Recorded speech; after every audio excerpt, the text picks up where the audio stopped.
আসসালামু আলাইকুম। এই মুহূর্তে আছে রাজশাহী জেলা পুঠিয়া উপজেলা চকপলাশী গ্রাম। এখানে একটা ভুয়া দলিল ধরা পড়েছে। এই দলিলটা দেখার জন্য এসেছি। আমি এখন কথা বলবো অত্র গ্রামের একজন প্রভাবশালী লোকের সঙ্গে কথা বলবো। আসসালামু আলাইকুম। ওয়ালাইকুম আসসালাম। ভাই, আপনার নাম কি? মোহাম্মদ আব্দুল সত্তার ফকির। ভাই, আপনি কি করেন? আমি কৃষি কাজ করি। তো আজকে যে জমির দলিলটা সম্পর্কে যে কথাবার্তা শুনলাম, এটা কি আপনি এই মন্তব্য করছেন? উমর আলী থেকে অনেক পূর্বে জমি কেনা আমার, হঠাৎ করে একদিন দলিল ব্যাকি দেখাচ্ছে যে জমি কটা আছে, দেখো ফেরত দলিল। এগুলো আমার এখন এক ভাগই পোস্ট অফিসের মাধ্যমে সে দলিল দিয়ে দেয় সরকারি ডকুমেন্ট রাখার জন্য। কিন্তু আসলে তো সে ভুয়া দলিল করে আমার জমির আরো জমির দাগ নাম্বার নিয়ে সে ব্যাংক থেকে লোন করছে। হ্যাঁ, এই প্রেক্ষিতে ব্যাংক চাচ্ছে যখন টাকা, তখন টাকা দিতে পারে। লোকটা কেমন? এই মুহূর্তে দেখা যাচ্ছে যে লোক কেমন?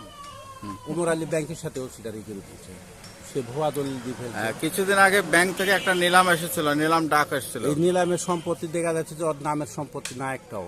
এই সম্পত্তি বিক্রি হয়ে গেছে অনেক আগে। যে মেন মালিক সে, তার কাছ থেকে ভুয়া দলিল করিলে ওই এই দলিল দিয়ে মানে খারিজের ব্যবসা করে। আর আসলে খারিজের ব্যবসা করে সে। এই তার মূল উদ্দেশ্য তার খারিজের ব্যবসা করা। এটাই, এটা দিয়ে সংসার আর মানুষের। এই যে একটা অপরাধী লোক, এটা আপনারা অনেক আগেই বুঝতে পেরেছেন না? হ্যাঁ, অনেক আগে। এই যে গ্রামে একটা দিঘি আছে, দিঘি মাছ মারালি সে কি গুলো লোক বাহির গ্রামের লোক নিয়ে আসি গ্রামের ছালপালিক সব হেনস্থ করছে। আবার কোর্টে যাওয়া হেনস্থ করে শোনা যায়। বিলটা ওর যে মূল অংশ, সে অংশটাও সে পাবি। এই বিষয়ের উপর ভিত্তি করে মেলা কিছু। সেই লোকের নাম কি? উমর আলী। উমর আলী। তার বাপের নাম কি? হারেদ আলী। সেই উমর আলী কি করেন? উমর আলী ব্যবসায়ী, খারিজি দালালি ব্যবসা করেন। দালালি ব্যবসা,